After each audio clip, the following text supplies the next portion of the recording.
ನನ್ನ ಮೊದಲನೆಯ ನಿರ್ದೇಶನದ ಸಿನಿಮಾ ಎರಡು ಮಧ್ಯೆ ಆಗ್ಬಿಡ್ತೀವಲ್ಲ, ಓಕೆನಾ. ನನ್ನ ಮೊದಲನೇ ನಿರ್ದೇಶನದ ಸಿನಿಮಾ ಮದುವೆ ಮಮತೆ ಕರೆಯೋರಲ್ಲಿ ಇವರು ಭಾಳ ಚಿಕ್ಕ ಹುಡುಗ. ಅವಾಗಿನ್ನು ಪೋಸ್ಟರ್ ಡಿಸೈನ್ ಮಾಡ್ತಾ ಇದ್ರು, ತುಂಬ ಕ್ರಿಯೇಟಿವ್ ಆಗಿತ್ತು ಇದ್ರು.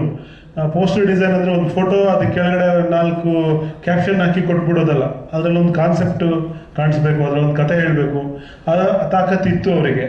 ಅಂದರೆ ಕ್ರಿಯೇಟಿವ್ ಆಗಿದ್ದಾರೆ. ಬಟ್ ಒಂದು ದಿನ ಡೈರೆಕ್ಟರ್ ಆಗ್ತಾರೆ ಅಂತ ಅಂದ್ಕೊಂಡಿರಲಿಲ್ಲ, ಬಟ್ ಅವರು ಅವತ್ತೇ ಆಸೆ ವ್ಯಕ್ತಪಡಿಸಿದ್ರು. ಇವಾಗ ನೋಡಿದ್ರೆ ಖುಷಿ ಆಯಿತು, ಹೆಮ್ಮೆ ಆಯಿತು.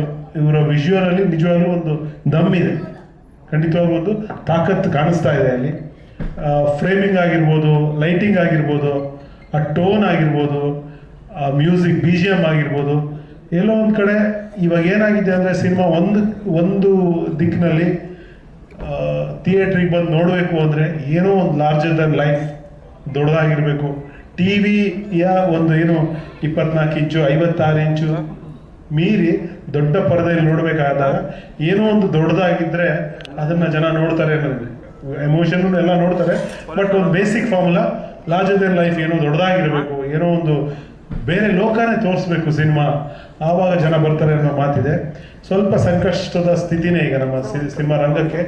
ಅಲ್ಲಿ ನಾವು ನಿನ್ನೆ ಕೂಡ ಮಾತಾಡ್ತಿದ್ವಿ, ಯಾವುದೋ ಒಂದು ಸಿನಿಮಾ ಬರುತ್ತೆ ಎಲ್ಲದನ್ನೂ ಧೂಳು ಎಬ್ಸುತ್ತೆ ಅಂತ. ಈ ಥರದ್ದು ಏನೋ ಬೇಕು ಆ್ಯಕ್ಚುಲಿ. ಈ ಸಿನಿಮಾ ಆ ಸಿನಿಮಾ ಆಗಲಿ, ಜನ ಮತ್ತೆ ಥಿಯೇಟ್ರಿಗೆ ಬರೋ ಥರ ಆಗಲಿ, ದೊಡ್ಡ ಹಿಟ್ಟಾಗಲಿ, ಹೊಸ ಪ್ರತಿಭೆಗಳು ಎಲ್ಲ ಸೇರಿ ಸಿನಿಮಾ ಮಾಡ್ತಿದ್ದಾರೆ. ರಾಜೀವ್ ಅವರಿಗೆ, ರಾಜೀವ್ ಅಂತಿದ್ವಿ ಅವಾಗ, ಅವರು ರಾಜೀವ್ ಆರ್ ಚಂದ್ರಕಾಂತ್ ಆಗಿದ್ದಾರೆ.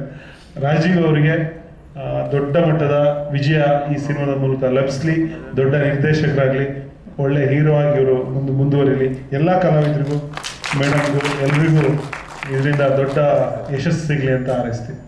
Thank you sir.